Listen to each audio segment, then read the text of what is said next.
Good Morning Business, French Tech.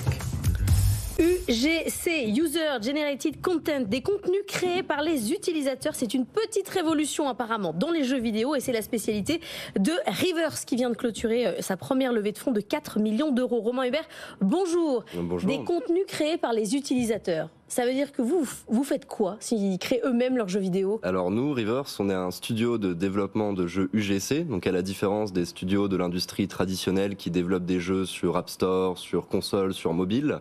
Nous, on vient développer des jeux directement dans des jeux. Donc User Generated Content, pour contenu créé, généré par les utilisateurs. C'est des plateformes qui donnent à disposition à leurs joueurs la possibilité de modifier, d'ajouter du contenu au sein même de leur jeu. Mais qui vous paye du coup? C'est le jeu en lui-même? Non, c'est les utilisateurs qui viennent payer sur nos jeux, sur nos créations, donc sur des plateformes comme Minecraft, Roblox, Fortnite. Et nous, on vient partager nos revenus avec la plateforme qui nous donne accès à leur utilisateur. Comme une forme de licence? Ouais, c'est très similaire à l'App Store en fait. C'est un modèle très similaire. Les plateformes donnent accès à leurs joueurs. Ils nous proposent de poster nos créations directement à l'intérieur de leur plateforme. Et derrière, ils nous prennent un revenu pour les joueurs qui nous amènent. Et ils disent pas non, ça c'est nul. Non, parce qu'en fait, le truc, c'est que ça enrichit ces jeux. C'est ça le truc. Exactement. On parle de jeux. Alors, c'est des jeux particuliers. C'est ce qu'on appelle des jeux sandbox. C'est des jeux bac à sable. C'est quoi par exemple? Alors, on voyait des images de Minecraft, par exemple. Minecraft, c'est un jeu, une sorte de Lego virtuel où on peut fabriquer et créer tout et n'importe quoi. Et donc, j'imagine que l'idée, c'est que les joueurs vont pouvoir s'emparer de cet univers et fabriquer en fait un mini-jeu à l'intérieur de cet immense univers. Mais on peut faire tout ce qu'on veut. Alors ça dépend des plateformes, mais certaines plateformes ont mis à disposition des outils très poussés qui nous permettent effectivement de créer tout et n'importe quoi. Sur Roblox, on retrouve tous les types de jeux et comme tu le disais, c'est un très fort intérêt finalement pour les jeux, ça leur permet d'avoir du contenu de manière illimitée.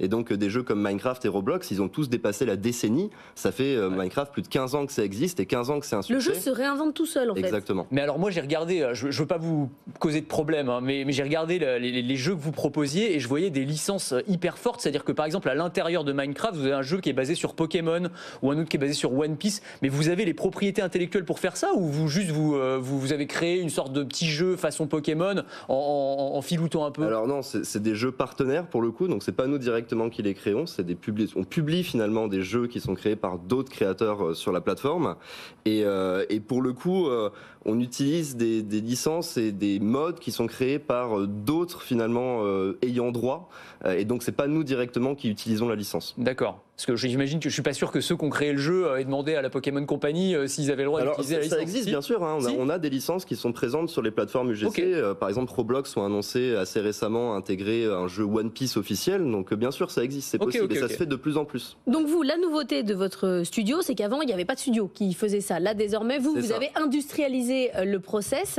vous mettez 2 mois pour créer un jeu dans le jeu. C'est encore un marché qui est représenté à 90% par des acteurs, on va dire artisanaux, des micro-créateurs comme on les appelle, et c'était ce que vous étiez au début. À l'origine. Moi j'ai commencé à créer des jeux quand j'avais 16 ans sur Minecraft, donc Rivers c'est la suite de ça, et c'est une volonté surtout de professionnaliser le marché. Il existe d'autres créateurs comme nous, d'autres studios qui se sont développés. En France on est les seuls jusqu'à maintenant, et l'idée dès le début ça a été vraiment d'industrialiser la création des jeux UGC, de prendre appui sur ce que pouvaient nous fournir les plateformes, donc les systèmes, les fonctionnalités déjà présentes, et pour être capable bien sûr de créer des jeux dans des temps très réduits et à des coûts très limités. Et avec l'idée peut-être de générer des blockbusters derrière. Alors je parle sous votre contrôle, mais moi le premier User Generated Content jeu dont je me souvienne, c'était Dota. Donc c'était un mode d'un jeu qui s'appelait Warcraft. On va pas entrer dans les détails, mais c'était un truc qui avait été créé par des joueurs et qui ensuite est devenu un jeu à part entière et qui a connu un succès absolument massif. Bien sûr. On a l'exemple, un des plus connus, Hypixel sur Minecraft, qui est le serveur référent de la plateforme. Ils ont annoncé il y a quelques années la création de leur propre version de Minecraft qui s'appelle Hytale, et ça a été un succès complètement dingue. Alors le jeu n'est pas encore sorti, mais ils ont déjà été rachetés par Riot, donc c'est la première acquisition de Riot en dehors de leur licence, les créateurs de League of Legends, etc. Et donc oui, en fait, il y a des jeux sur ces plateformes qui arrivent à dépasser la plateforme, qui créent tellement d'engouement qu'ils se retrouvent à avoir des IP qui peuvent développer sur les 10-15 prochaines années. Et ça, c'est un de nos objectifs avec Rivers. Alors pour être sûr de bien comprendre, parce que j'ai un peu lâché la rampe à certains moments, dans le business model, qui paye? Qui vous rémunère? Les utilisateurs. Nous, en fait, on donne accès directement à des jeux free-to-play, donc nos jeux sont pas payants. Ils sont directement accessibles sur les plateformes. Et derrière, les joueurs vont pouvoir acheter des avantages, des cosmétiques dans les jeux, à la manière d'un Fortnite ou de jeux mobiles comme Clash of Clans. Le seul problème de votre modèle, c'est que vous êtes quand même super dépendant de ces éditeurs et de leurs jeux. C'est-à-dire que si un jour ils veulent vous sortir et dire non, mais ça nous intéresse plus, vous dégagez, vous êtes bien sûr, mais de la même manière que l'App Store, en fait, qui rendent aussi dépendants les utilisateurs de l'App Store. C'est des plateformes qui se développent, c'est un marché qui grossit vachement. À l'heure actuelle, c'est plus de 500 millions de joueurs actifs mensuels, donc c'est une des plus grosses parts du marché de l'industrie du jeu vidéo. Et pour le coup, il y a plein de nouvelles plateformes qui arrivent. Et un de nos objectifs, nous, avec Reverse, c'est d'être capable d'identifier et de travailler main dans la main avec les prochaines plateformes qui vont arriver sur le marché de l'UGC. Donc je parlais d'Itel, qui en est une. On a aussi Everywhere, GTA 6, qui ont intégré très récemment la plateforme 5M et qui annonce intégrer un modèle UGC.